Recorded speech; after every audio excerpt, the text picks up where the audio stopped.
The Persuasive Communication Playbook, confident, charming, and influential introduction to effective communication is a superpower in both romance and business.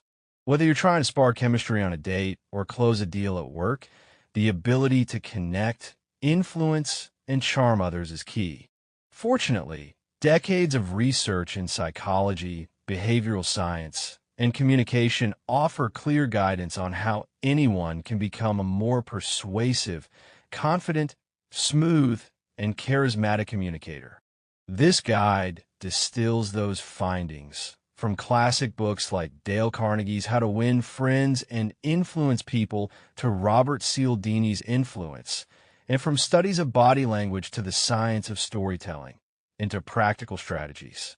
We'll first cover foundational principles that apply to all social interactions, then dive into specific tips for dating and romantic communication versus sales and professional influence, highlighting where they overlap and where they differ.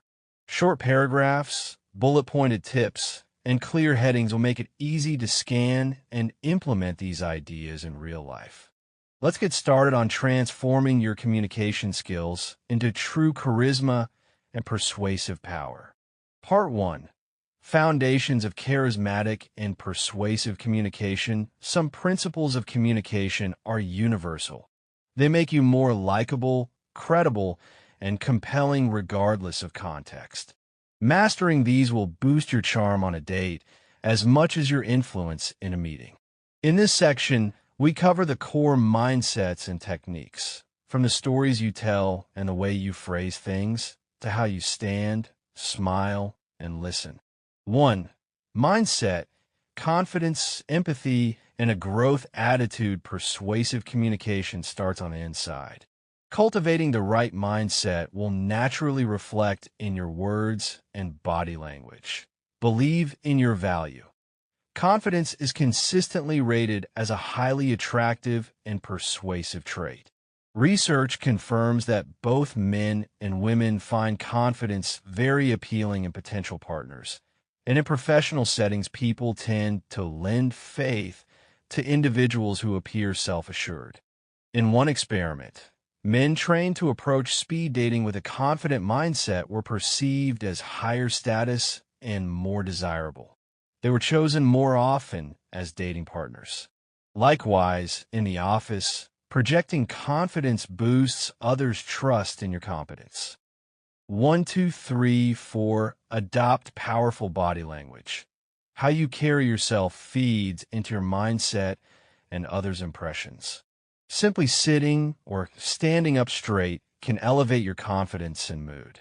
A study at Ohio State University found that an upright posture boosts self-confidence and reinforces positive thoughts, affecting not only how others see you, but also how you think about yourself. 5. Participants who sat upright were more likely to believe in their own qualifications, whereas slumped participants doubted themselves. Action tip: practice a posture of confidence, head up, shoulders back, open stance, to both look and feel more powerful. 6, 7. Empathy and positive intent. Charismatic people focus on others, not themselves. Adopt a mindset of genuine curiosity and caring about the person you're communicating with. Empathy, the ability to understand and share others' feelings, is crucial for building rapport. As Dale Carnegie emphasized, try honestly to see things from the other person's point of view and avoid criticizing or complaining. Instead of judging, assume others' reactions make sense to them. This attitude will come across in a patient, respectful tone. A positive, win-win mindset also helps. In negotiations, former FBI negotiator Chris Voss notes that preserving the other person's sense of autonomy and control calms emotions and leads to better outcomes. In short, approach interactions with confidence and kindness, and see conversations as collaboration rather than combat. 8, 9, 10, 11. Growth and resilience. Finally, adopt a growth mindset about your social skills. Charisma can be learned with practice. Each conversation is an opportunity to learn and improve. Don't fear rejection. Even charismatic people face it. Instead, reframe setbacks as lessons. This resilience keeps your confidence intact and prevents neediness or desperation. For example, if a joke falls flat or a sales pitch is declined, a charismatic communicator stays upbeat, adjusts, and tries again rather than retreating into insecurity. The more you practice, the more natural these skills will become. A virtuous cycle where success breeds confidence, which breeds more success. 12.2. Verbal communication. Storytelling and emotional connection, what you say and how you say it, has enormous impact. Charismatic speakers throughout history have used stories, vivid language, and emotional hooks to captivate audiences. Here are key verbal strategies supported by research and expert advice. Harness the power of storytelling. Human brains are wired for stories. A narrative can evoke emotions and make your message memorable. Psychology research shows that character-driven stories cause the brain to release oxytocin, the empathy hormone that fosters trust and bonding. In experiments, people who watched an emotional story were more generous and willing to help others afterward compared to those who heard a boring, flat narrative. Use this to your advantage. Whether you're on a date or pitching a product, share relatable stories rather than just facts. For example, instead of listing your job skills, tell a brief story about a challenge you overcame at work.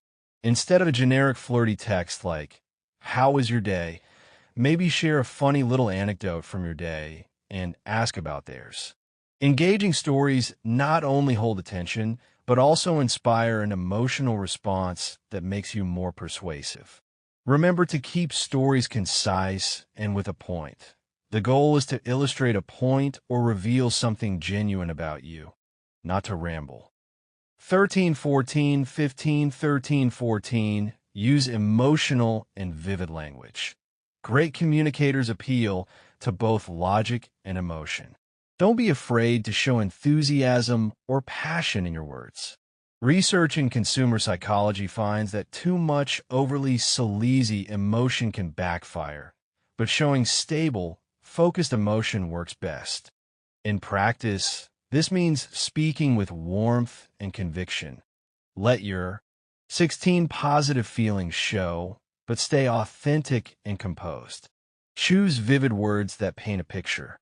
Use metaphors or examples your listener can relate to. And importantly, adapt your tone to the context. For instance, playful teasing might charm a date, while a confident, optimistic tone might inspire a client. Even in text, word choice matters.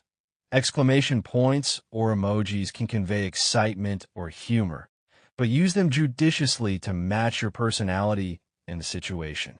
Persuasive framing and phrasing. How you frame a request or idea can significantly influence responses. Classic persuasion techniques abound. For example, when asking for something, framing it as a favor or offering a reason increases compliance. The word, because itself has power. A famous study found that even a weak reason improved compliance. People respond to the structure of hearing a reason. Another tactic is the yes ladder. Asking questions that get a series of yes answers leading to your key ask. Though note that some negotiators like Voss suggest an alternative of getting a no to make someone feel safe. Tailor your phrasing to invite agreement rather than demand it. Use inclusive language to signal collaboration. In romantic contexts, a bit of playful ambiguity can pique interest. In professional contexts, clarity combined with positive framing is persuasive. Always avoid hostile or negative wording. Criticism, contempt, or sarcasm create defensiveness, the opposite of influence. 17.10 Active listening and responsive dialogue. Oddly enough, one of the most persuasive things you can do is talk less and listen more. People are won over when they feel heard and understood. Dale Carnegie famously advised to be a good listener, encourage others to talk about themselves. Ask open-ended questions that invite them to share, and then actively listen. Nod, give verbal affirmations, and follow up on points they mentioned. Psychological research shows that we naturally like people who seem interested in us and who validate our feelings. In negotiations, tactical empathy, paraphrasing the other person's concerns, can dissolve tension.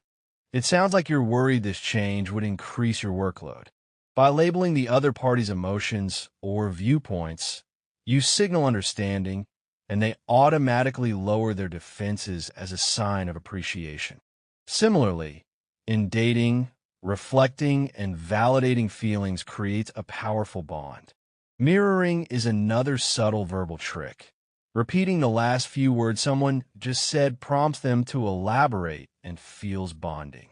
For example, if your date says, "I've been swamped with work lately," softly replying, "Swamped with work?" encourages them to continue. It shows you're really listening, which makes them feel valued. Overall, the best communicators balance speaking and listening. When you do speak, you add value. When you listen, you make the other person feel valued. 1819-2021, 3. Nonverbal communication. The silent signals. It's often said that how you say something matters more than what you say. Nonverbal cues, body language, facial expressions, eye contact, gestures, posture, and vocal tone pack a persuasive punch. Studies indicate that in face-to-face conversations, a large portion of the perceived message comes from nonverbal elements. In fact, researchers analyzing thousands of negotiations found body language often accounted for the majority of the impact, sometimes outweighing the spoken words. Here's how to master your silent signals.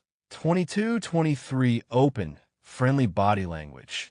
People form first impressions within seconds, often before you even speak. To make those seconds count, ensure your body language signals friend, not foe.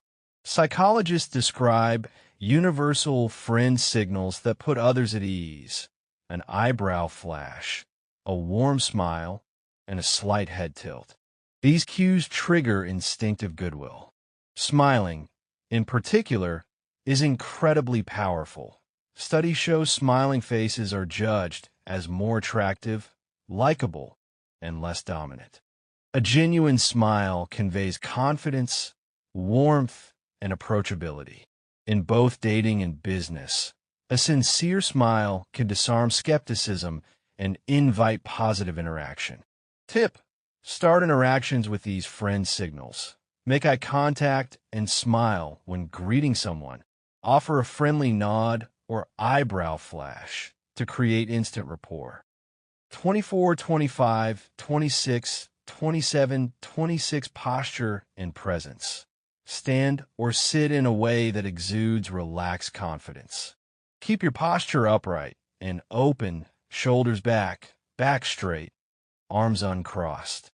An open posture literally opens you to others, whereas crossed arms or turning your body away can signal defensiveness or disinterest.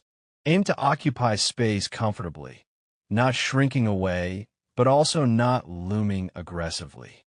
In a professional context, standing tall and grounded conveys authority. In a romantic context, a confident but casual posture can signal both interest and self-assurance. Avoid fidgeting with your hands or phone, as it can indicate nervousness or distraction. Instead, use gestures purposefully. Moderate hand gestures can enhance your words, making you appear more expressive and credible. For example, using hand movements to emphasize a point in a presentation helps retention if done naturally.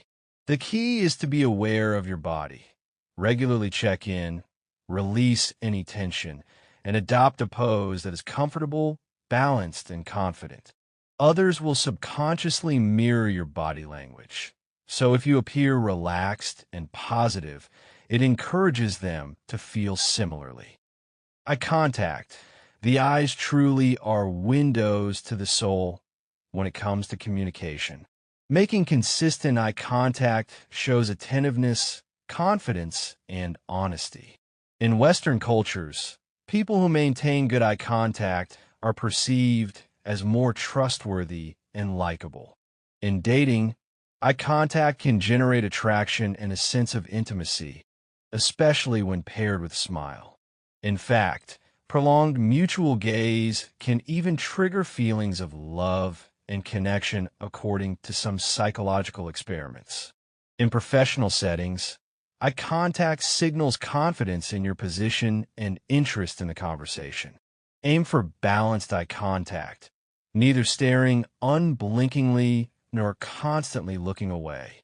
A good rule of thumb is to hold eye contact about 60–70% of the time in one-on-one conversation.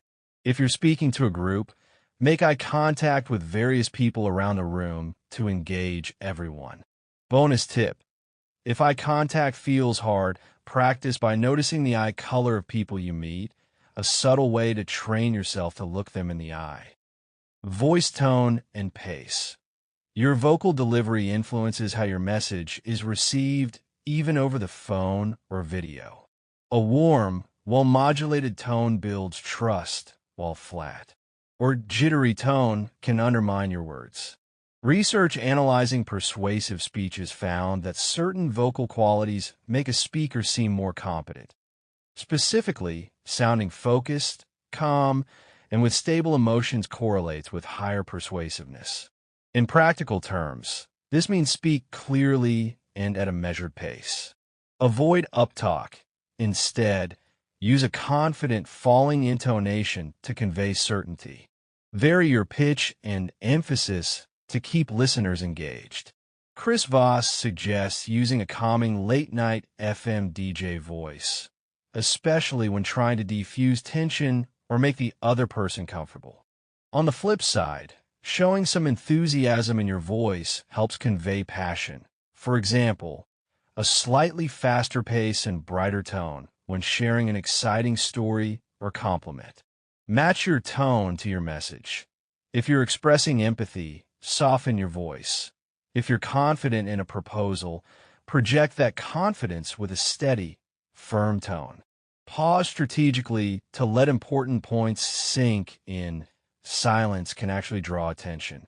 In any context, avoid sounding hostile or defensive. Even if you're nervous or disagree, keep your tone polite and constructive. People often remember not just what you said, but how you made them feel. And your tone of voice is a big driver of feelings. 1621-4. Psychological influence. Triggers and tactics. Decades of social psychology research have revealed certain universal principles that make people say yes. Dr. Robert Cialdini famously summarized 7 such principles: reciprocity, commitment, consistency, social proof, liking, authority, scarcity, and unity. Understanding these can give you a powerful toolkit for persuasion, ethically applied. Here's a quick overview with examples of how to use them in dating or sales. 28. Reciprocity. People feel obliged to return favors or kindnesses. If you give first, your counterpart is more likely to respond in kind. Even small gestures count, e.g., offering genuine compliments or doing a small favor can create a sense of, I want to do something nice back. In a famous study, waiters who gave diners a free mint with the bill significantly increased their tips due to reciprocity. In dating, this doesn't mean buying expensive gifts, but little things like paying for a coffee or remembering and mentioning something important to them can engender warmth they'll likely reciprocate. In sales, providing value up front, a free sample, helpful advice, or an exclusive insight can make clients feel indebted and more open to buying. Key point: be the first to give and do it sincerely without strings attached. The return favor may not come immediately, but this principle builds goodwill that pays off. 29-30-31 Commitment and consistency. People tend to stick to their word and prefer to act in ways consistent with their past commitments and values. Getting someone to make a small commitment first often leads them to agree to a larger request later. For example, in a romantic context, if someone agrees to a low-pressure meetup, they're more likely to accept a one-on-one date after because they've started investing time. In a professional context, if a prospect agrees to a minor action, they're statistically more likely to later commit to a purchase. Their small initial yes sets a precedent. You can also frame things to align with someone's values or prior statements. Earlier you mentioned that quality is really important to you. I think this solution fits that priority well, which subtly nudges them to be consistent with their expressed values. Tip: rather than pushing for a giant leap of faith up front, ask for a series of smaller yes that build momentum. Also, when someone identifies with an idea, requests consistent with that identity will be persuasive. Social proof: we're highly influenced by what others are doing or approving of. In essence, people follow the crowd. You can leverage this by highlighting consensus or testimonials. In sales, this means using case studies, reviews, or statistics. In interpersonal influence, social proof might appear as mentioning that everyone was talking about how great that new restaurant is, or even subtle cues like being seen as socially connected and liked by others. Important: use social proof that's relevant to the person. For example, a shy person might be persuaded by knowing other people just like you have succeeded with this method. On dating apps, mentioning a common interest that's popular taps into a form of social proof affinity. However, be careful not to fabricate this. Authenticity matters. The idea is to reassure them that saying yes is safe and smart because others have already said yes. Liking: we are more easily influenced by people we like. It sounds obvious, but the science behind likability includes factors like attractiveness, similarity, praise, and cooperation. To boost this, find and highlight common ground because similarity breeds liking. Establishing common ground is the fastest way to build rapport, according to Jack Schaefer, an ex-FBI behavioral expert. If you discover you and a client both enjoy a certain sport or you and a date grew up in the same town, mention it. Those Me Too moments create a bond. Give sincere compliments, as we tend to like those who flatter us. Even just using someone's name can increase liking. A person's name is the sweetest and most important sound to them, so dropping in conversation or in a text warms them up. Another aspect: come across as likable yourself. Be friendly, positive, and listen well. As Carnegie taught, smile. People like those who smile and who make them feel good. In conflict situations, find something to agree on early so you're not immediately in opposition. People need to like you before they'll be persuaded by you.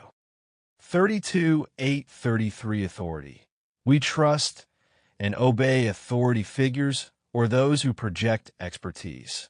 In professional settings, you can establish authority by referencing your credentials or experience when relevant, or even borrowing authority via citing experts and data.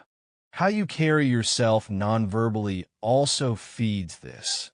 A confident posture, controlled tone, and appropriate business attire contribute to an authority image.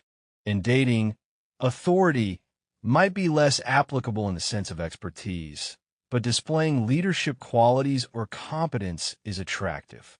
For instance, being decisive about plans or demonstrating skill at a hobby during a date can trigger respect.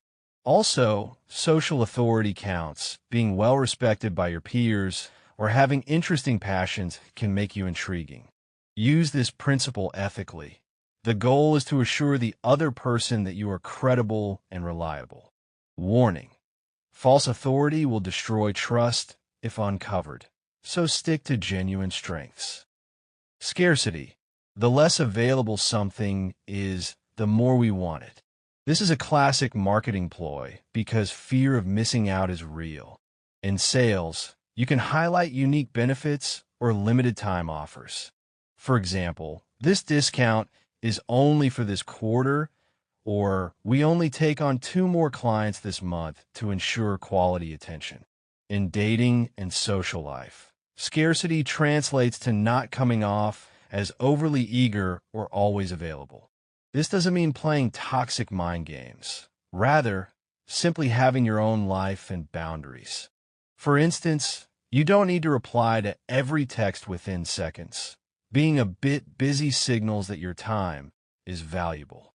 It can increase your perceived value if done right. Also, revealing that you have options can trigger a healthy sense of competition. For example, mentioning in passing, "I got 2 other event invites that day." It's a busy weekend telegraphs that you're in demand socially.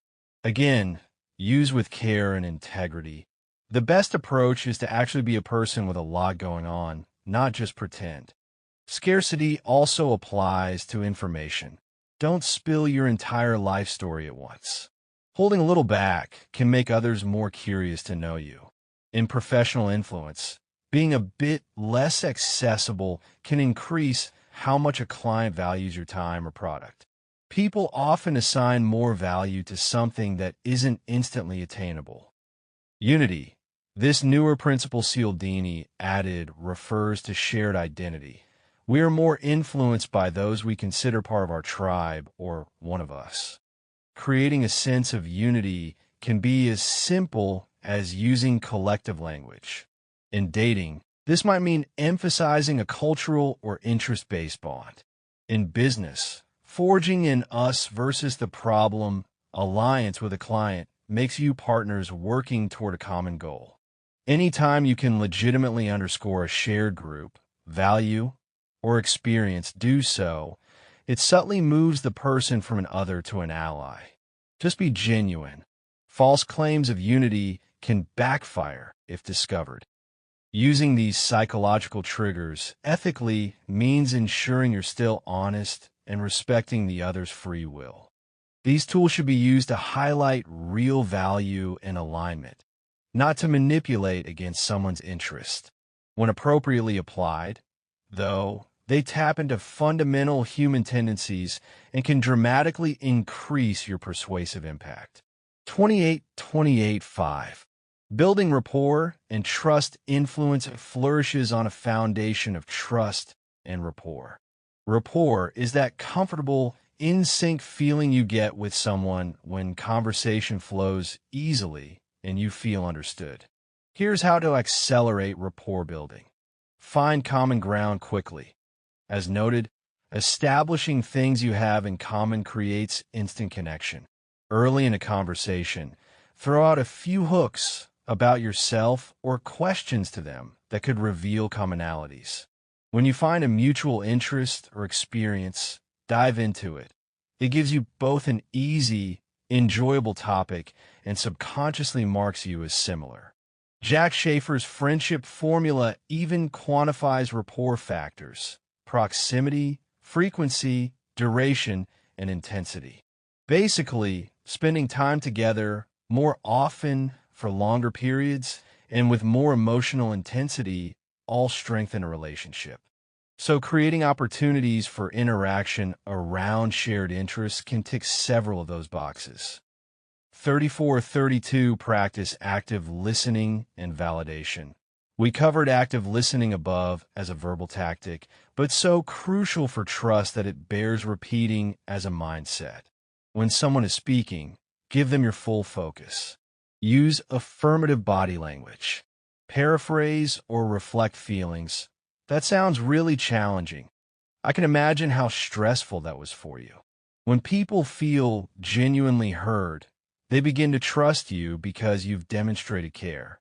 Avoid interrupting or immediately turning the conversation back to yourself with a one-up story. Instead, let them finish and respond to what they said before adding your perspective.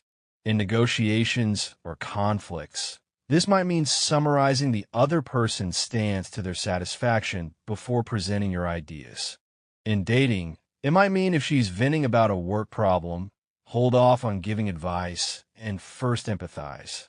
Often that's what people want most, to be understood. This kind of listening is somewhat rare, so providing it makes you stand out as caring and trustworthy. Use the mirroring technique. We touched on verbal mirroring, but behavioral mirroring is a well-documented rapport booster too. People naturally mirror those they feel comfortable with in posture, tone, even phrases. You can intentionally mirror someone's positive body language to build connection. For instance, if your conversation partner leans in, you might lean in a bit too. If they use hand gestures, subtly use similar ones. Be subtle and natural. It's not a game, as Simon says. When done properly, mirroring can lead the other person to feel this person is like me at a gut level, which increases liking. In one study, negotiators who mirrored their counterparts reached deals 67% of the time versus 12% for those who didn't, a testament to the power of nonverbal synchrony. In dating scenarios, mirroring the other's energy level can help. If they're more soft-spoken and calm, being overly loud and animated might alienate them. Match their vibe, and then gradually you can lead the interaction's tone. 2035 display warmth and reliability. Trust comes from believing someone has your best interest at heart and is dependable. You can project warmth through genuine smiles, empathy, and positive affirmations. To show reliability, keep your word in small things. If you say, "I'll text you tomorrow," do it. If you promise to send a client some info by Friday, deliver on time. Consistency between your words and actions over time is what cements trust. Also, small etiquette points count. Being on time, respecting their boundaries, and maintaining confidentiality. Trust is hard to earn, easy to lose. One lie or betrayal can irreparably damage it. So above all, be honest. If you don't know an answer, say so. If you make a mistake, own up to it quickly. Paradoxically, admitting a small flaw or uncertainty can increase trust because it shows you're human and truthful, as long as overall you are competent and confident. For example, a salesperson might say, "I honestly don't know the answer to that technical question, but I'll check with our engineer and get right back to you," which is far better for credibility than bluffing. In relationships, being vulnerable about your feelings can actually deepen trust, as it invites reciprocity and shows you trust them. Bottom line, show that you care and can be counted on, and you'll create a strong platform for influence. 36 Part 2. Charm and Persuasion in Romantic Communication. Applying the principles above in a romantic context requires understanding the nuances of attraction, dating norms, and emotional intimacy. Whether you're chatting up a new match on a dating app, having a first-date conversation, or trying to deepen a relationship, the goal is to communicate confidence and genuine interest while building chemistry and trust. This section focuses on romantic situations, especially talking to women. But the advice largely applies regardless of gender and in any stage from flirting to long-term relationship communication. First impressions in dating. Remember, first impressions in romance are powerful and quick. One survey found 69% of people form an impression of a potential partner before a single word is spoken. Think about how you assess someone who walks up to you based on their appearance, body language, and vibe. So, set yourself up for success. Groom and dress in a way that makes you feel confident and is appropriate for the setting. As you approach or greet, use those friend signals. Eye contact, smile, a friendly hi to show you're approachable. The same survey noted the top factors for positive first impressions in dating included smiling, being polite, making eye contact, being a good listener, and holding a good conversation. Also, 83% said they feel more positive about someone who seems confident. So, your early demeanor should be warm and confident. An easy way to appear confident and kind simultaneously. Offer a genuine compliment right off the bat. For example, "Hi, it's great to meet you. I love your laugh. It's contagious," or "That color looks great on you." Make sure it's something you actually notice and appreciate. Compliments on a personal quality often land better than purely physical ones, but use your judgment based on the context. The goal is to make them feel good and seen, which sets a positive tone. 24-37-38 Flirting and building attraction.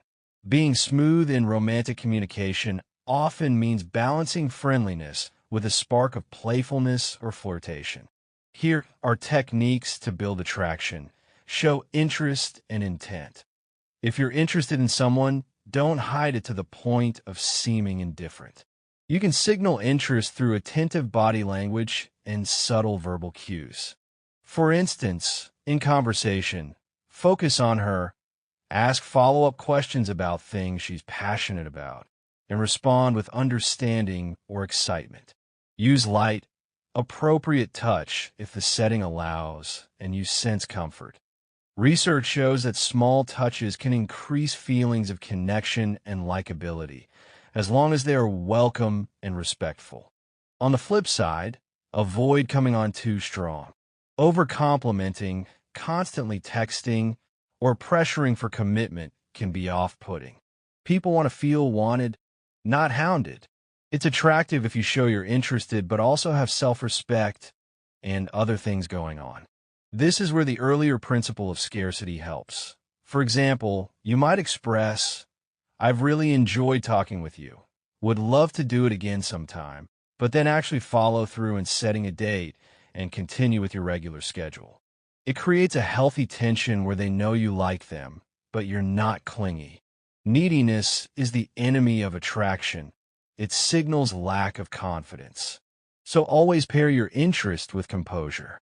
Use humor and playful teasing. Laughter is literally scientifically proven to bond people. It releases endorphins and makes the interaction enjoyable. You don't have to be a stand-up comedian. Just be willing to joke around and be playful. This could be lighthearted teasing. For example, if she mentions she's addicted to coffee, you might playfully say with a grin, "Oh, should I be planning an intervention or are you a functioning caffeine-holic?" Followed by a chuckle. Teasing shows confidence and creates a "we're comfortable enough to banter" vibe. Just read her reactions. Everyone's sense of humor differs, so keep it kind. Self-deprecating humor can also work, but use moderately. You still want to come off as confident. Sharing funny stories, commenting on something in your environment together, or even playful flirting via text with emojis or witty one-liners can create inside jokes and a personal connection.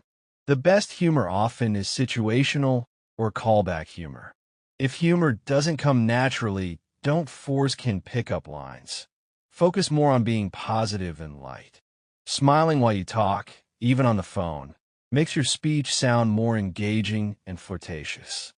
Storytelling to showcase your passions. As mentioned in the foundations, telling stories is engaging, and in dating, it's an opportunity to let your authentic personality shine. Have a few short personal stories ready that highlight attractive qualities or passions of yours in a show. Don't tell away. Instead of saying, "I'm a very adventurous person," tell a fun story about the time you spontaneously drove to the coast at 4 a.m. to see the sunrise, or your first attempt at cooking that went hilariously awry but turned into a great memory. These narratives convey traits like spontaneity or humor without bragging. Also encourage her to share stories. What's your favorite memory from traveling? Or, how did you get into your line of work? Any funny story there? When she shares, react enthusiastically or empathetically as appropriate. Those reactions are crucial. This makes her feel truly heard and appreciated. Emotional hooks in stories are key. If she senses you feeling something as you tell a story, it invites her to feel it too. Don't be monotone. Let your voice and face show the emotion of the moment in the story. This creates a mini emotional experience you share, deepening your connection. Nonverbal attraction cues. In a romantic setting, nonverbal signals can flirt in ways words sometimes can't. For example, holding eye contact just a tad longer than usual with a slight smile can send butterflies. It's a classic flirting signal.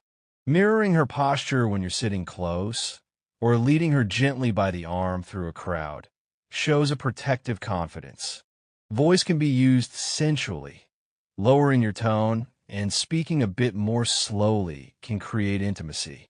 Pay attention to her nonverbal cues too. If she's leaning in, touching you while talking, or playing with her hair, those could be signs of interest. Respond in kind if you're comfortable, e.g., if she lightly touches your hand when laughing, you might lightly touch her shoulder at another point. Building this physical rapport gradually can increase attraction, but always be respectful of boundaries. If you sense any discomfort, dial it back. A useful habit is the triangle gaze, switching your gaze from one eye to the other, eye to the lips and back. It's a subtle sign of romantic interest. And of course, a genuine, warm smile combined with eye contact remains one of the most attractive signals you could send. Effective texting for dating. A lot of modern flirting and dating communication happens via text or messaging. Texting has its own etiquette and strategies, since you lack tone of voice and body language. Here are text-specific tips. Match tone and timing.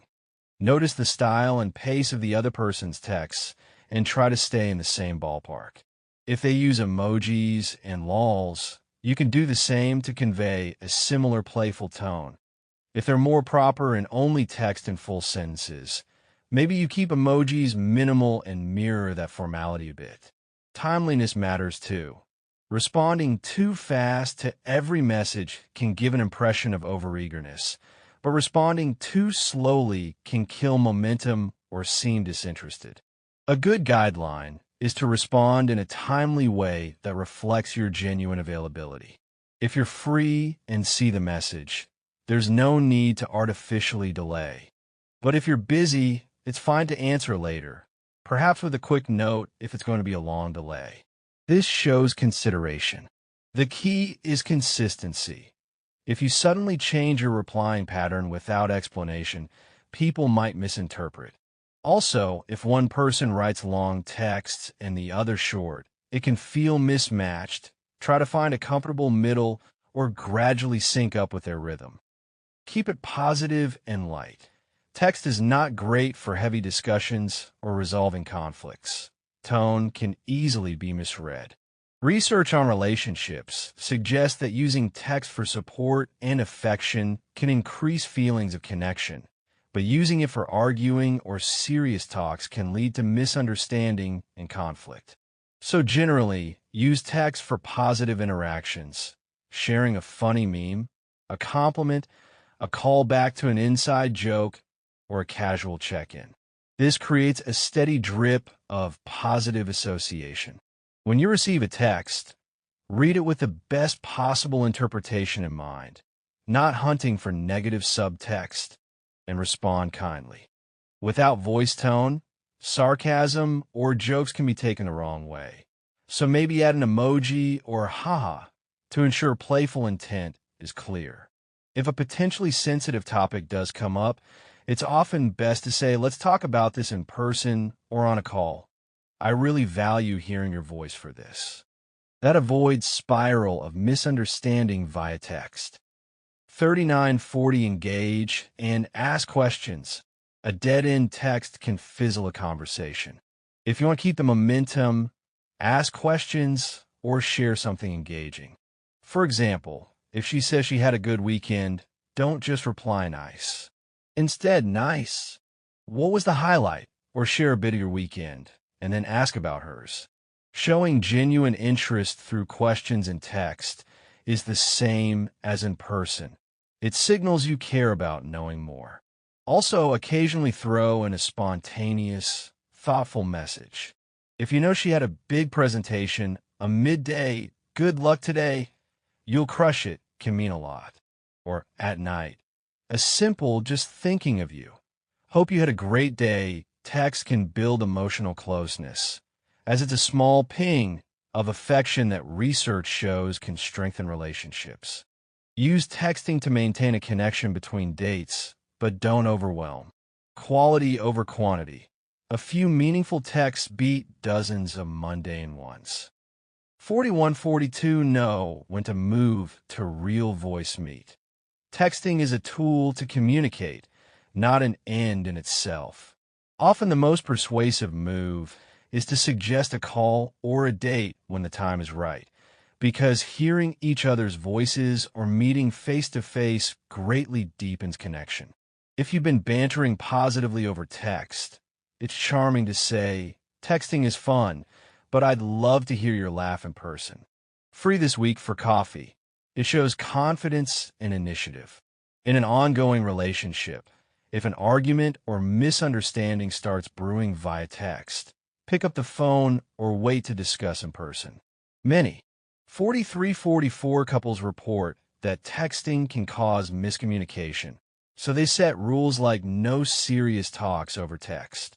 Tone is much easier to gauge when you can actually hear or see your partner. So use text to support the relationship and voice in person for deep communication. 40 handling rejection or tension gracefully. Part of confidence in dating is how you handle it when things don't go perfectly. If someone isn't interested or a conversation goes awry, stay respectful and composed. Never lash out or beg. That only confirms a lack of charm. Instead, if you sense resistance or they directly decline, just ease off and keep positive. For example, if she says she's not looking to date right now, you might reply, "No worries at all. It was great meeting you, and I wish you the best." This leaves a gracious final impression.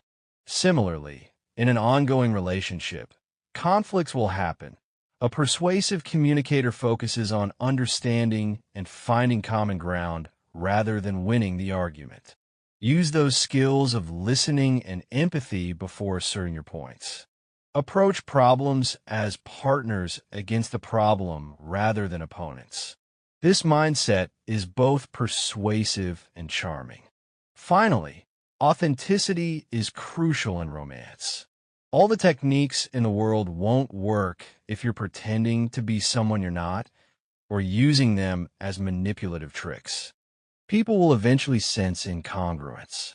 The idea is to bring out your best self, confident, attentive, genuine, using these strategies not to fake a different persona. As you practice, these skills become part of you. The ultimate state is when you're not gaming anyone. You're simply naturally charismatic, comfortable in your own skin and making others feel comfortable in theirs. That authenticity, combined with polished communication, is irresistibly persuasive. Part 3. Persuasive communication in professional settings shifting to the professional realm. Many of the core principles remain the same. Confidence, clarity, empathy, and credibility are king. However, in business sales, your goals might range from convincing a client to buy, to influencing colleagues to support your idea, to negotiating a deal. This section tailors our communication toolkit to settings like sales pitches, meetings, networking, and leadership scenarios. The emphasis is on being influential without being pushy or unethical, and building long-term professional relationships through trust and charisma. Persuasive first impressions at work. First impressions matter in the office, sales floor, or a conference too. Within moments of meeting, colleagues, or customers size up your competence and friendliness. The best impression is a blend of professional and personable. Practically, dress appropriately for your industry, greet with a firm handshake and eye contact, and smile politely. A smile in business context signals confidence and openness, as long as it's genuine. Research on first meetings in business found that factors like a confident posture, good eye contact, and a pleasant demeanor lead people to see you as more credible and likable.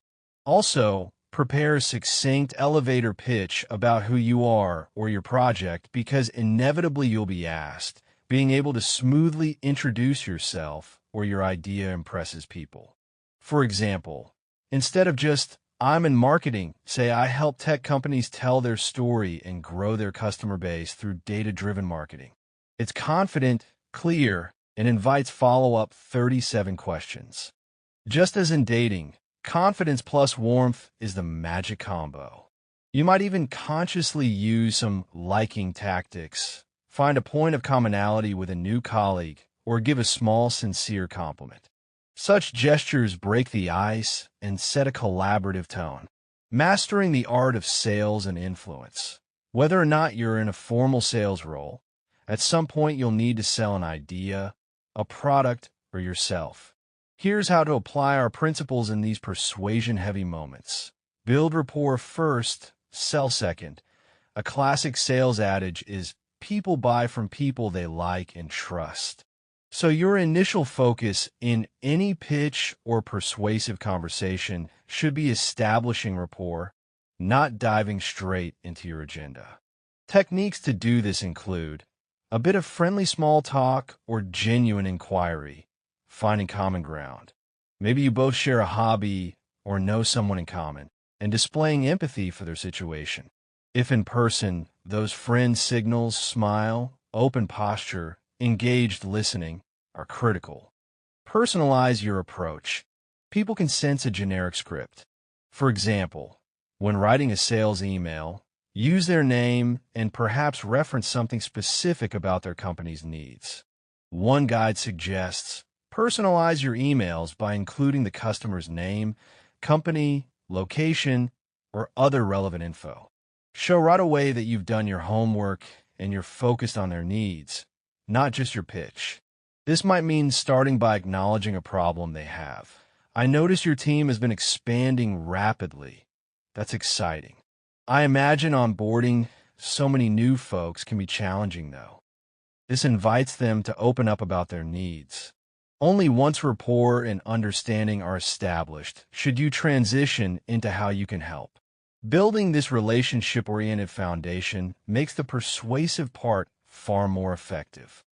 45-45-46 Consultative communication. In influence contexts, think of yourself as a consultant or problem solver, not a pushy salesperson.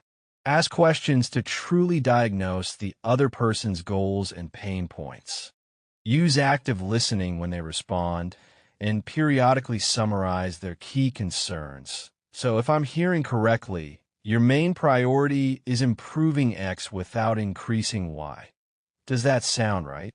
This not only shows you're listening, but also ensures you're addressing the right problem. When you then present your idea or product, frame it as a solution to their specific needs. For example, instead of a generic sales pitch, tailor it. Earlier you mentioned the onboarding challenge. What I propose is a platform that cuts training time by 30%, which could free up your senior staff. Here's how. This aligns with Carnegie's principle. Arouse in the other person an eager want. Essentially, speak in terms of what they want. A great persuader will connect the dots explicitly. "You want X. I have a way to help you get X." Throughout, use inclusive language. We, us, together. For example, if we partner on this, we could see great results by Q4. It subtly puts you on the same team. Keep your tone collaborative and avoid coming across as adversarial or desperate. If they raise objections, view those as legitimate questions to explore together, not personal rejections. Acknowledge concerns and then address with facts or assurances. Keep your demeanor patient and confident, not defensive. Remember, credibility is huge. If you don't know an answer, admit it and promise to follow up. This honesty boosts your trustworthiness more than guessing or dodging. 4748 Storytelling and Social Proof in Business. Just as in personal settings, stories are powerful in professional influence. Use case stories or examples to illustrate your points. Instead of just rattling off features or arguments, tell a brief success story. Let me share a quick story. One of our clients in your industry was facing a similar issue. After implementing our solution, not only did they reduce onboarding time by 25%, but their team morale also improved because new hires felt productive sooner. In fact, the manager said, "This narrative approach engages emotions and makes your solution more memorable." It's essentially social proof wrapped in a story, which is a double whammy of persuasion. Wherever possible, quantify outcomes in these stories and tie them to the prospect's concerns. Additionally, bring in social proof through references. Mention well-known clients or testimonials. If you're arguing for an idea internally, cite an expert or benchmark. These authority and social proof cues reassure people that backing you is a smart, safe choice. 13-14-49 Nonverbal and Voice in Professional Settings. Pay attention to your professional body language just as much as your content. In meetings, sit or stand upright. Use a calm, steady tone, especially when stakes are high. Speak a bit more slowly than you do in casual chat and articulate clearly. Lowering your tone slightly and avoiding filler words makes you sound more authoritative. At the same time, show enthusiasm for ideas where appropriate.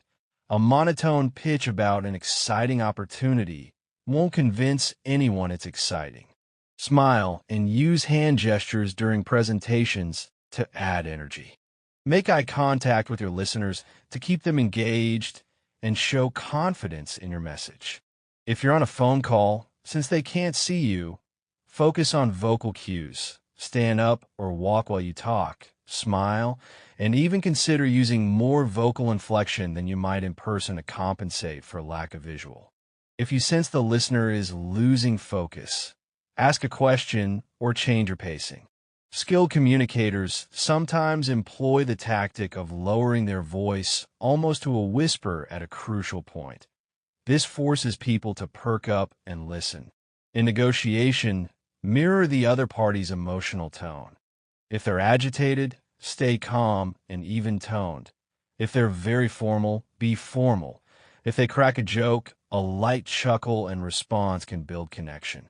Your goal is to create a comfortable yet confident atmosphere through nonverbal cues, where your professional counterpart feels they're in capable hands with you. 57 Influence in Meetings and Leadership. Persuasion isn't just for sales. It's equally critical when leading a team or pitching an idea to your boss. One principle here is inclusivity. People support what they help create.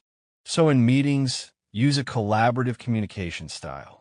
Instead of dictating, ask for input and truly listen to responses. Acknowledge good points others make and, where possible, incorporate them, giving credit. This boosts the unity feeling that you're all on the same side, which Cialdini notes is a powerful motivator. When it comes time to persuade upward, frame your proposal in terms that align with their goals and the company's goals. Use a confident tone and be prepared with facts, but also appeal to higher values. For example, persuading a team to adopt a new policy might involve reminding them of the broader mission or how it helps customers. And don't. 28-51-52 Underestimate the power of enthusiasm. A leader who communicates a vision with passion and positivity can inspire others to get on board more than one who presents a dry, logical case alone. Ideally, combine both. solid logic data, plus a compelling emotional narrative about why it matters. Effective email and written communication. Much of professional communication happens in writing, emails, reports, chat. To be persuasive in writing, clarity and strategy are key.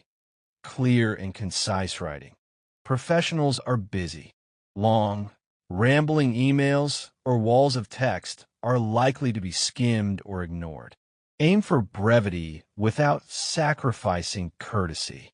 A good rule is to keep emails to a few short paragraphs, especially if making a request. Use bullet points if you have multiple items or a list. It makes it more digestible. Start with a friendly opener to build rapport, then get to the point. Clearly state the purpose of the email early. If you want action, make your call to action direct and easy to find. Close with a polite note of appreciation. Before sending, reread to cut unnecessary fluff and check tone.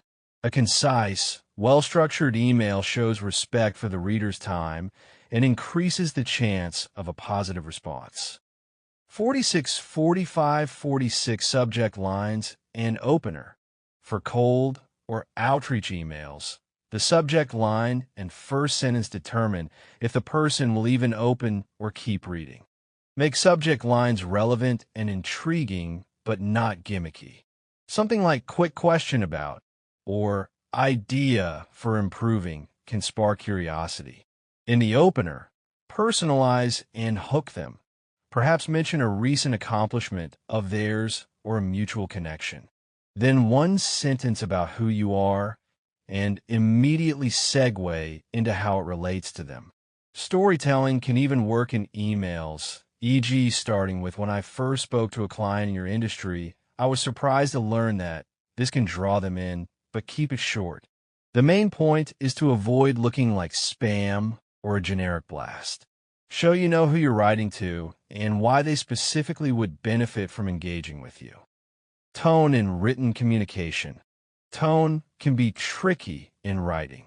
Aim for a tone that is professional yet conversational. You want to be human, not a robot, but also respectful. Avoid overly formal language and also avoid slang or anything that could be misinterpreted. Exclamation points can convey excitement or friendliness, but use sparingly. Emojis in professional communication are now somewhat common, but still used with caution. May be acceptable in internal chats or if the other person uses them, but generally skip them in initial business emails. One trick to check tone.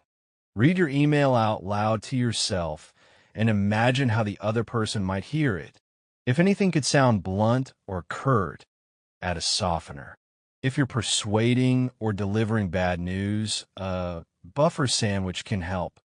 Start with something positive or appreciative, then the request or news, then a positive end note. For example, to a client, "Thank you for your thoughtful input on the project.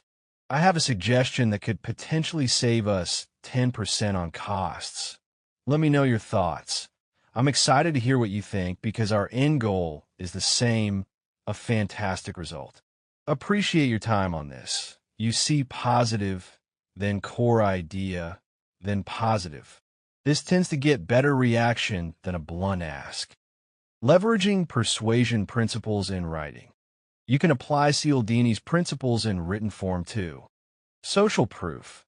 Mention numbers of users, testimonials, or enclose a short customer quote in the email. Scarcity. Perhaps mention a deadline or limited slots. Reciprocity. Consider offering something in the email before asking, e.g., a link to a valuable resource or a small free analysis you did for them. That unexpected gift can incline them to hear you out. Authority. Drop a relevant credential modestly or reference external authority. Just ensure any name dropping serves a purpose and doesn't come off as bragging. Liking rapport. Perhaps reference something from a personal chat if appropriate. It shows you remember and care, which makes them like you more. And always be consistent and careful. Written words can be saved and forwarded, so maintain integrity in what you promise and the tone you set. 30. Negotiation and difficult conversations. In professional life, you'll also face high-stakes conversations, negotiating a salary, resolving a conflict, or handling a tough client.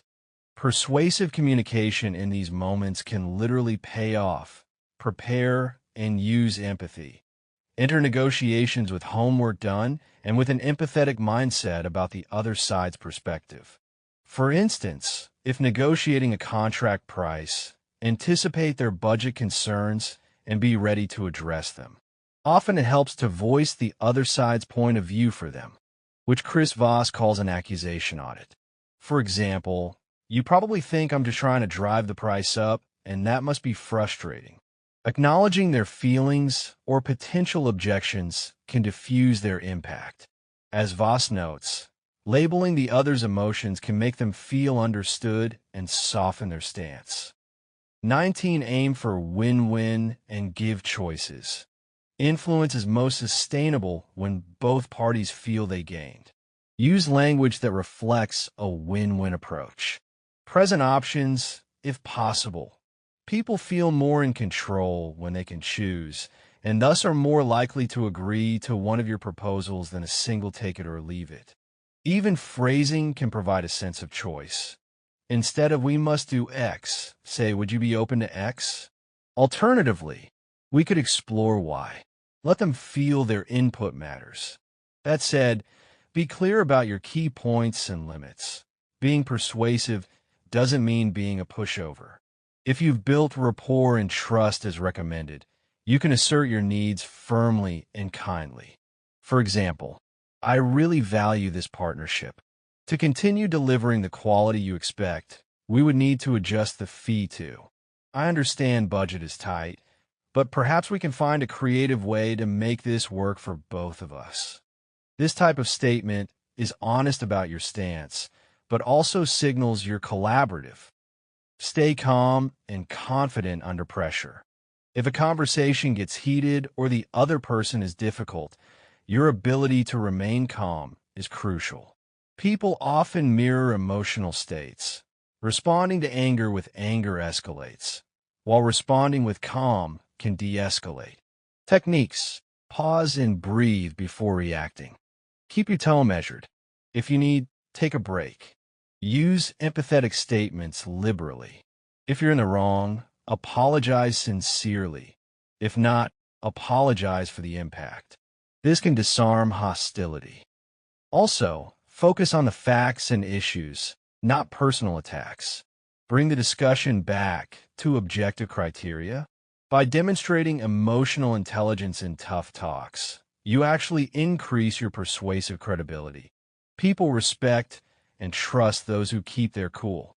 In fact, negotiators who display calm confidence often win better deals because they don't get rattled into concessions, but also don't antagonize the other side. It's that balance of strength and empathy again. Leadership communication. If you're leading a team or project, much of your persuasion is about motivating and guiding others. A few pointers. Communicate vision with stories and enthusiasm. Great leaders inspire by painting a clear and compelling picture of the future. Use storytelling here. Share a vision story to give meaning to tasks. Show your own passion. It's contagious. If you believe deeply in what you're saying, others are more likely to buy in. Be personable and humble. Even as an authority, show humility and humanity. Admit when you don't know something or when you made a mistake. Listen to your team's ideas and acknowledge contributions. Dale Carnegie advised leaders to praise improvements lavishly. Catch people doing something right and compliment it. Positive reinforcement persuades people to keep performing well and aligns them with your goals. 53. Guide with questions. Instead of barking orders, try a coaching approach. Ask questions that lead others to realize the solution or agree with the course. When people feel it's their idea, they're automatically persuaded. Carnegie's principle, Let the other person feel the idea is theirs. Of course, sometimes direct instructions are needed, but even then, explaining the why behind them increases buy-in. Adult professionals like to know the purpose. This ties back to persuasion, appealing to their reason and emotion. 54 in all, professional persuasive communication is about influence with integrity. By combining strong fundamentals with strategic use of psychology and adapting to your medium, you can become extraordinarily effective at getting others on board with your ideas or offers. And you'll do so while building relationships, not burning bridges, which means your influence will only grow over time. Conclusion: becoming naturally persuasive and charismatic, the journey to becoming a more persuasive, confident, smooth, and charming communicator is just that, a journey of consistent practice and growth. We've explored a wide array of techniques, backed by research and timeless wisdom, across both romantic and professional domains. It might seem like a lot of tips, but the encouraging truth is that many of these skills reinforce each other. As you start applying them, you'll likely notice a positive feedback loop. Improving your body language makes you feel more confident, which in turn makes your words more convincing. Listening better strengthens your relationships, which then makes people more receptive when you do speak. Gaining experience telling stories or negotiating gives you more confidence for the next time, and so on. To summarize a few overlapping principles, both in dating and in sales, you need to establish trust and rapport first. Listen more than you speak initially, and focus on the other person's needs and feelings. In both arenas, a friendly, confident demeanor, open posture, good eye contact, and genuine smiles will take you far.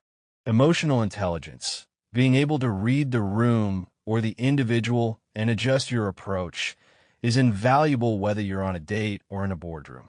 And in all communication, authenticity is key. People can tell if you are just using tricks versus truly caring and meaning what you say. The strategies here are meant to bring out your best genuine self, not to mask insincerity. As leadership expert Dale Carnegie emphasized 80-plus years ago, fundamental human relations principles like honest appreciation, seeing things from others' view, avoiding unnecessary criticism, and making others feel important never go out of style. They apply everywhere, from courtship to client meetings. 55-56 here are a few final habits to cultivate that reinforce charisma and social power naturally. Continuous learning. Great communicators are often great observers. Keep learning from each interaction. What went well? What didn't? How did people react? You can even make a habit of reading books or watching talks by speakers you admire, picking up techniques. Stay curious about psychology and about individual people's quirks. There's always more to discover. Positive attitude and resilience. Charismatic people tend to exude positivity. This doesn't mean being fake cheery 24/7, but it does mean approaching interactions with optimism and assuming good intent.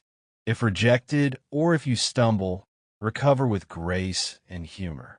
Resilience in the face of setbacks not only maintains your own confidence, it impresses others.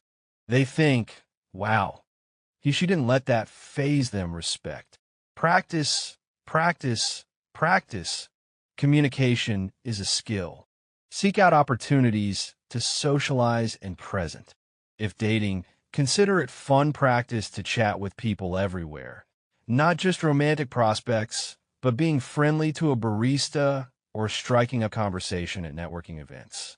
If professional, join groups like Toastmasters to hone public speaking or volunteer to lead small meetings to get comfortable influencing a room. Over time, what initially feels like conscious effort will become second nature. The ultimate goal is unconscious competence. You won't even have to think about it. You'll just naturally be smoother more confident, and persuasive. Mindfulness and presence. One underrated trait of highly charismatic individuals is being fully present in the moment. When you talk to someone, really be with them. Put away distractions. Show by your face and body that there's nowhere else you'd rather be. This level of attention is magnetic. It's increasingly rare in our phone-distracted world, so it makes people feel special. Presence also helps you listen and react optimally because you notice all the nuances. By implementing the strategies in this guide step by step, you'll start to notice tangible improvements, more positive responses, deeper connections, and greater influence in both love and work. Remember to be patient with yourself. Any transformation takes time. But every conversation is a chance to practice, and each success will boost your confidence further. Eventually, others will start describing you with words like charming, captivating, persuasive, and you'll do it all by just being your best self. Go forth and communicate with charisma. Whether you're crafting a flirty message or a compelling pitch, you now have the tools to truly shine. Good luck, and enjoy the process of becoming the kind of communicator people are naturally drawn to and convinced by. As you've learned, it's as much about making others feel like $1,000,000 as it is about anything you say. That's the real secret. Help people feel understood, valued, and excited, and they'll gladly follow your lead. Happy communicating.